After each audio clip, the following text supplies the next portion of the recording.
way they responded. It was a game of rebounding, get the momentum, going back and forth that went. I feel great about, we talk about next man up all the time. I get fired up. It's not just another game. It's the game, especially in the sense of your corner man asks you, can you go? Can you keep going? Give me one more round. Give me one more series. Run blocking, pass protection was great. Thought we tackled better. Did a lot of the things people think are little and minutia, blocking, getting on a man and ball security kind of football team that we think we can be and have been. You talk about stepping up, best game of your career. You got two teams that desperate for a win, playing their hearts out there. That's the nature of the NFL. It's diabolical that way. They're absolute best. Miami, the way they managed that, the fourth quarter, tip of the cap.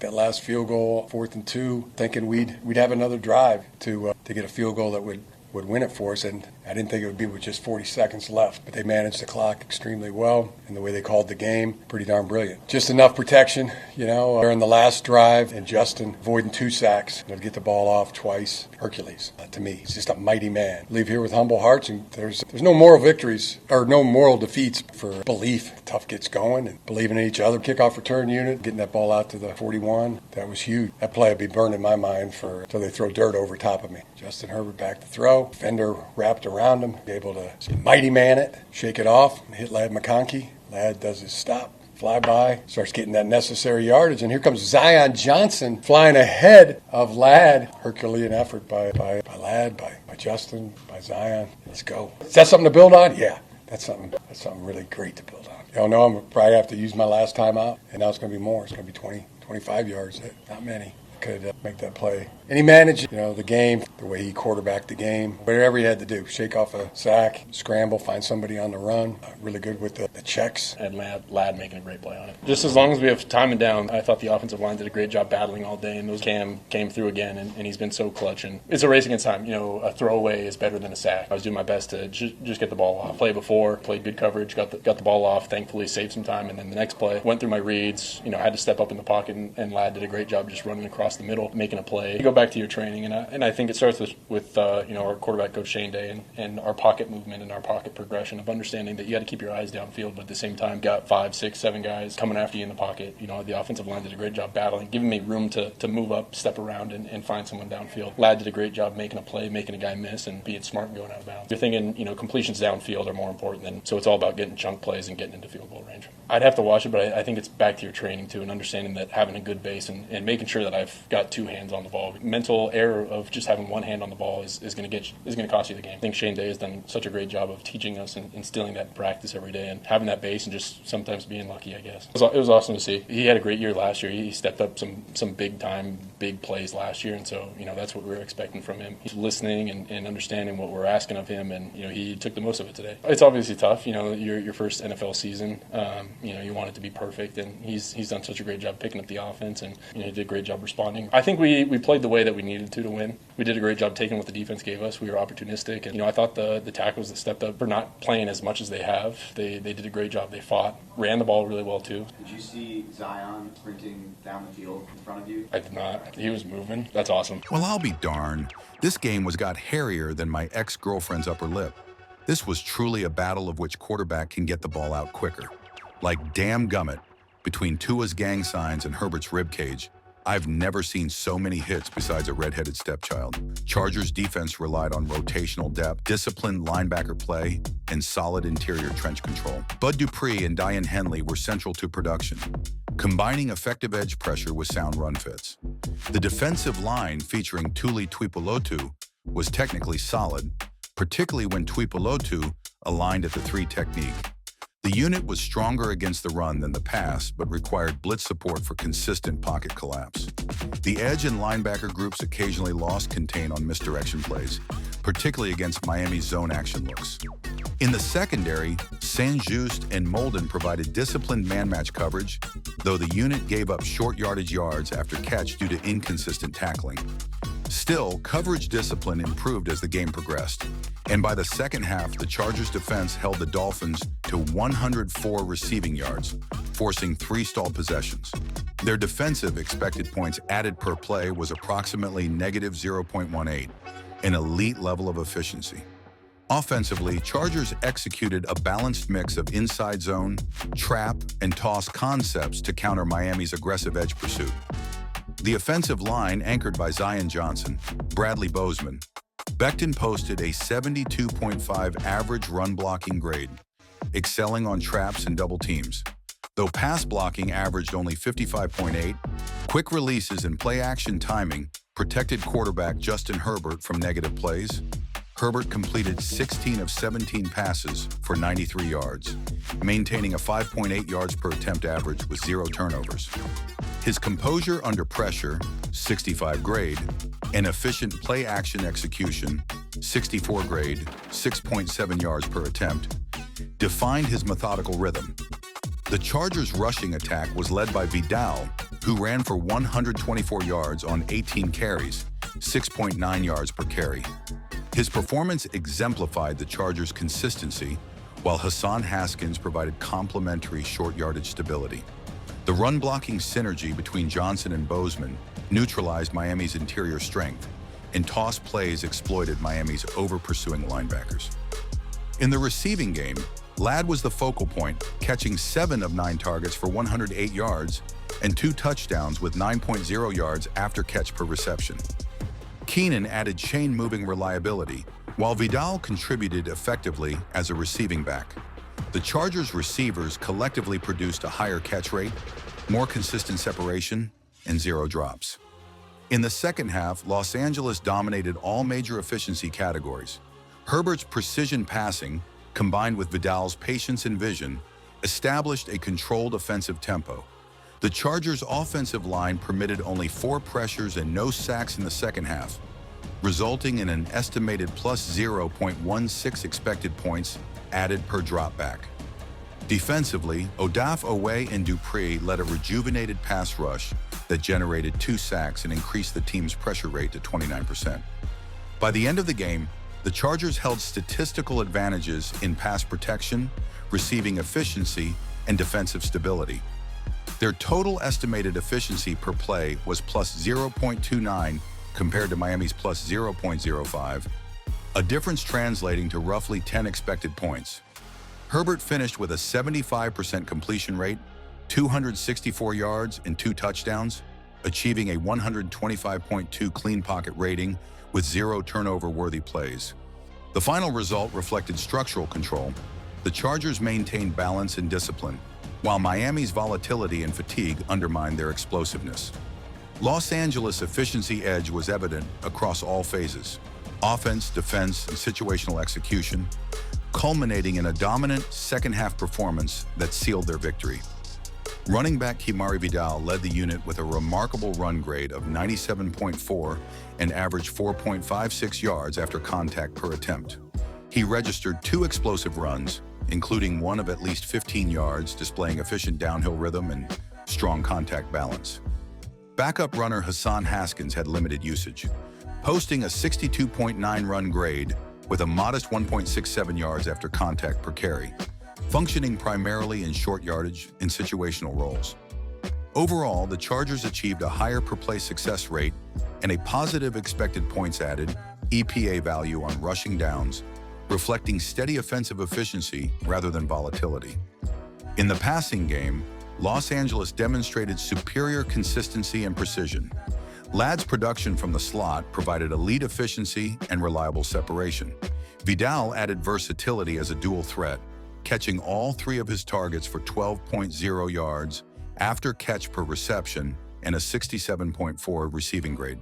Keenan Allen contributed 4 catches on 7 targets, averaging 3.0 yards after catch per reception with a 55.3 grade. Collectively, the Chargers' receiving corps maintained a 75% catch rate, produced an average of 3.6 yards after catch per reception, and committed 0 drops, indicative of disciplined route running and clean execution. From a schematic standpoint, quarterback Justin Herbert's passing game relied less on explosiveness and more on structural consistency. On play-action concepts, Herbert recorded a grade of 64 and averaged 6.7 yards per attempt, while in non-play action dropbacks, he posted a 61 grade with 5.6 yards per attempt. Although Miami's offense generated higher yards per attempt through play action, the Chargers' system displayed greater stability and protection integrity. Herbert's short and intermediate passing accuracy kept the offense on schedule and minimized negative plays. Overall, Los Angeles gained the efficiency edge through its balanced attack, steady rushing success, dependable receiving output, and mistake-free passing. While Miami produced more explosive moments, the Chargers' structure-driven efficiency and ball control yielded a more sustainable offensive rhythm throughout the game. Unlike the Dolphins' motion-heavy system, the Chargers' offensive rhythm relied on structure-based efficiency built through consistent pass protection, quick decision-making, and a disciplined, short passing game. The offensive line provided Herbert with clean pockets, and receivers such as Ladd McConkey and Herbert Vidal served as dependable outlets that maintained drive rhythm. In the final efficiency assessment, the Chargers displayed superior balance across categories. Their pass protection was more consistent, their rushing attack steadier and more reliable, and their receiving group more efficient, producing balanced yards after catch and zero-drop passes. Herbert's performance, while not explosive, was mistake-free and well-managed, allowing the Chargers to sustain offensive momentum throughout the game. The Chargers were the overall efficiency winner, holding a slight edge in expected points added, EPA, per play. They benefited from fewer low-graded snaps, avoided turnovers, and demonstrated strong execution in short yardage and intermediate areas. The combination of structural discipline, clean offensive line play, and reliable receiver production lifted Los Angeles above Miami in total offensive efficiency. While the Dolphins showcased higher volatility and occasional explosive bursts, the Chargers controlled the tempo with poise and balance.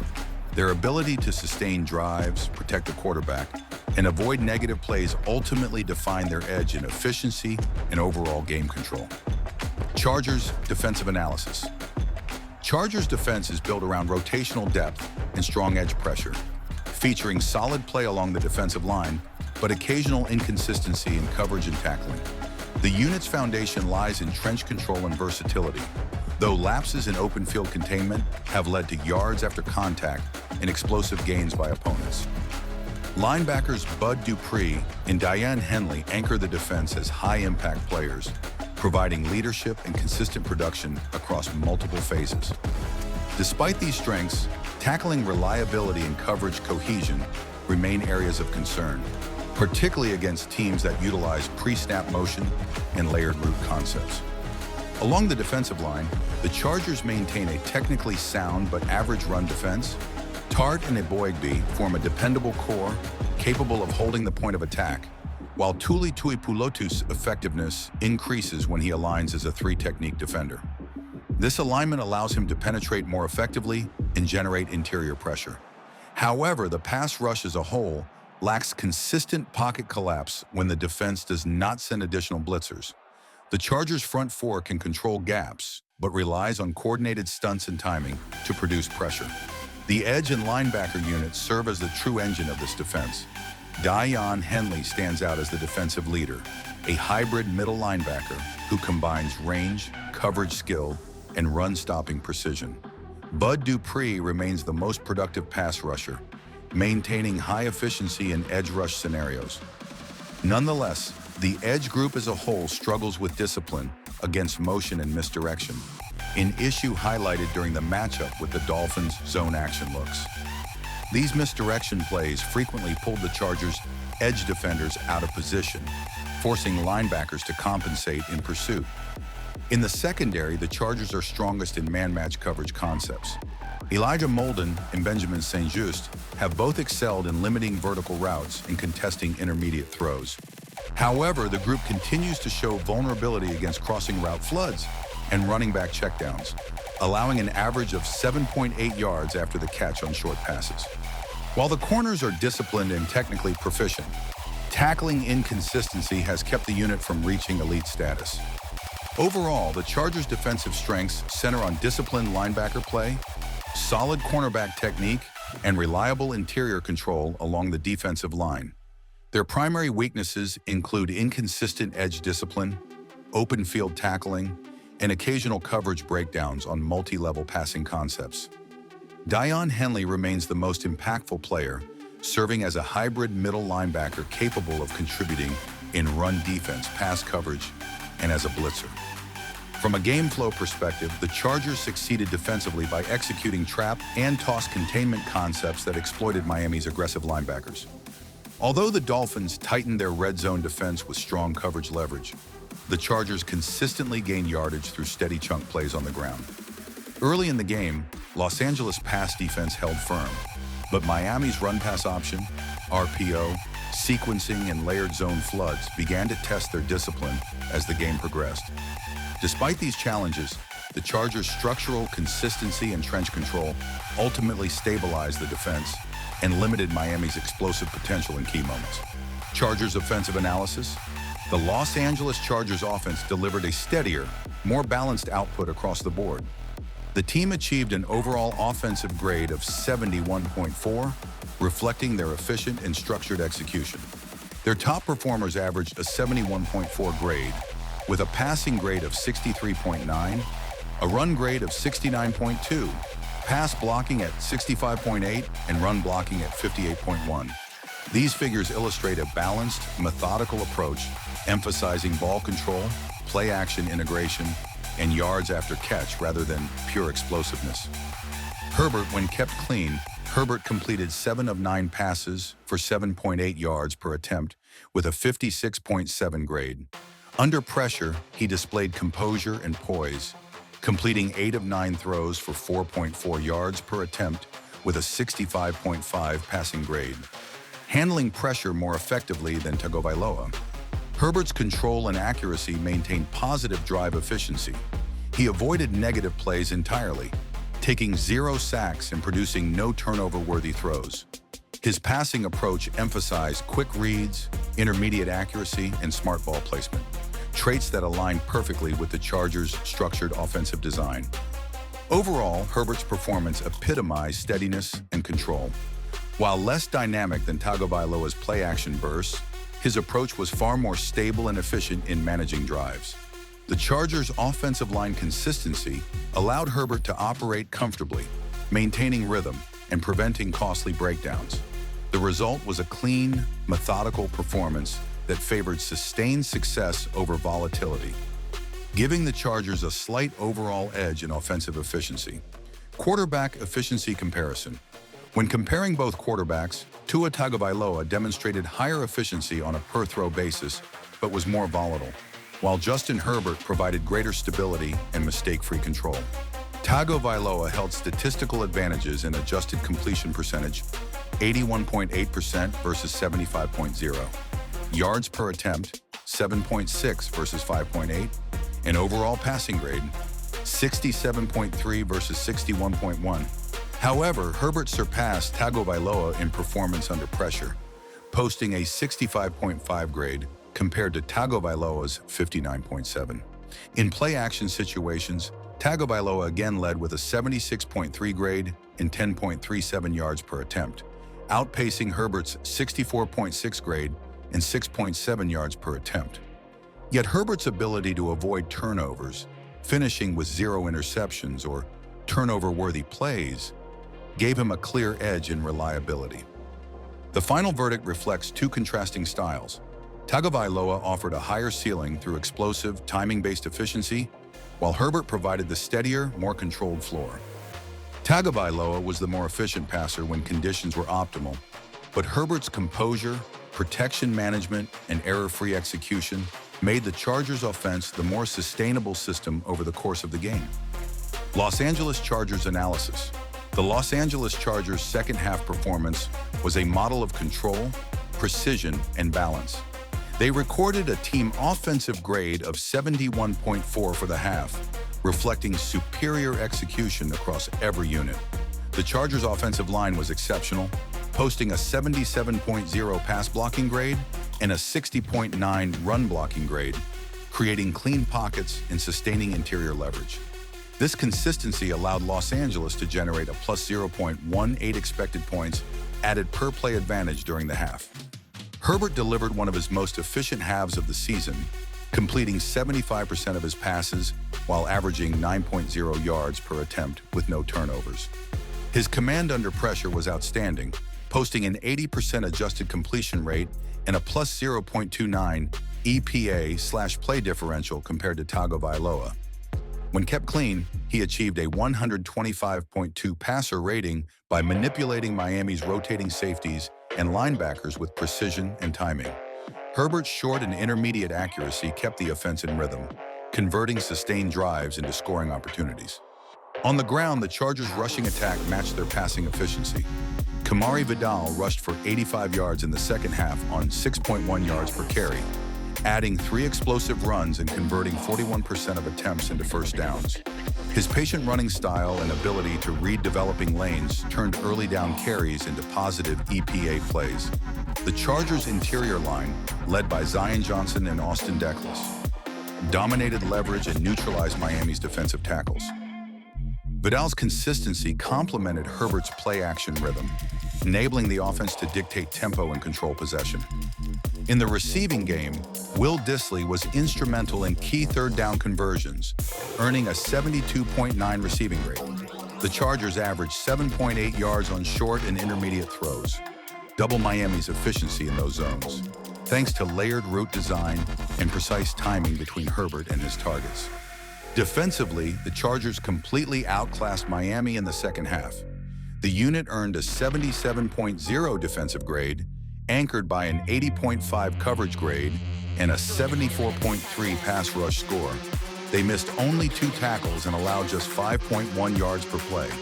The defense posted an elite EPA allowed per play of negative 0.18, meaning they consistently reduced expected scoring on each Miami possession. Odafe Oweh led the pass rush with a 92.3 grade, recording 2 quarterback hits and a sack, while Dupree and Benjamin St-Juste each contributed pivotal drive-stopping plays. The Chargers permitted only 2 first downs through the air during the final quarter. Across all major efficiency metrics, Los Angeles dominated.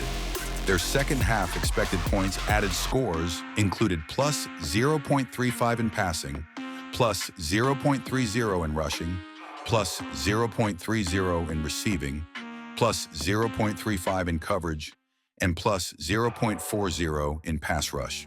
Tackling efficiency also stood out, with the Chargers grading at plus 0.45 compared to Miami's plus 0.20. The aggregate differential of plus 0.36 per play represented a total team advantage across every phase of the game. Several key moments defined the Chargers' takeover. Herbert's third-quarter touchdown to McConkey exploited Miami's overcommitted zone coverage for a plus 1.6 EPA gain. Oweh's fourth-quarter pressure led to Tagovailoa's interception, and Vidal's third-down conversion with under 3 minutes remaining sealed the victory. Los Angeles halftime adjustments, including a too-high safety rotation and delayed rush discipline, completely neutralized Miami's tempo and zone schemes, holding them to just 2.9 yards per play across their final 5 drives. In total, the Chargers' performance embodied sustainable efficiency. The defense matched that precision with airtight coverage and relentless pressure. The result was a plus 6.4 EPA swing in the second half and an overall plus 10, 0.5 expected points advantage by game's end. Final summary. The Chargers' Week 6 victory over the Dolphins was a showcase in structural dominance and situational precision. Miami's offense flashed its trademark explosiveness through Devon Achane's breakaway runs and Tagovailoa's early play-action success. But these bursts proved unsustainable once Los Angeles forced them into drop-back passing situations. The Chargers, by contrast, executed with balance, efficiency, and discipline on both sides of the ball. Justin Herbert's 264-yard, 2-touchdown performance, supported by Zion Johnson's flawless pass protection and Odafe Oweh's disruptive edge rushing, established a model for complementary football. The Dolphins' volatility made them dangerous but inconsistent, while the Chargers' cohesion and control made them superior over 4 quarters. Ultimately, Los Angeles outperformed Miami in every major efficiency category: passing, protection, rushing consistency, coverage, and tackling, translating to a decisive 10-point expected points advantage. The game reinforced the Chargers' identity as a precision-based team capable of dismantling even the NFL's most explosive offenses through tactical adaptability and executional consistency.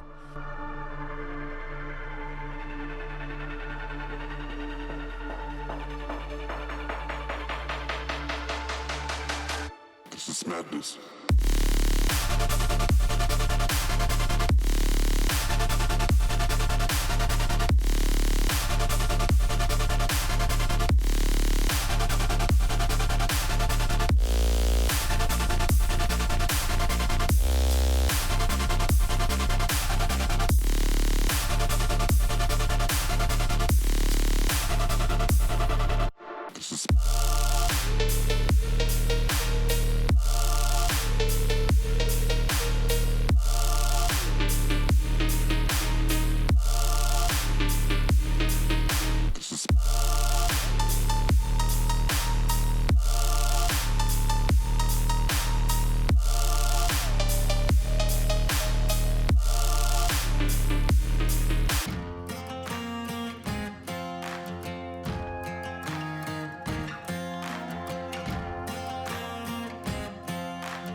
I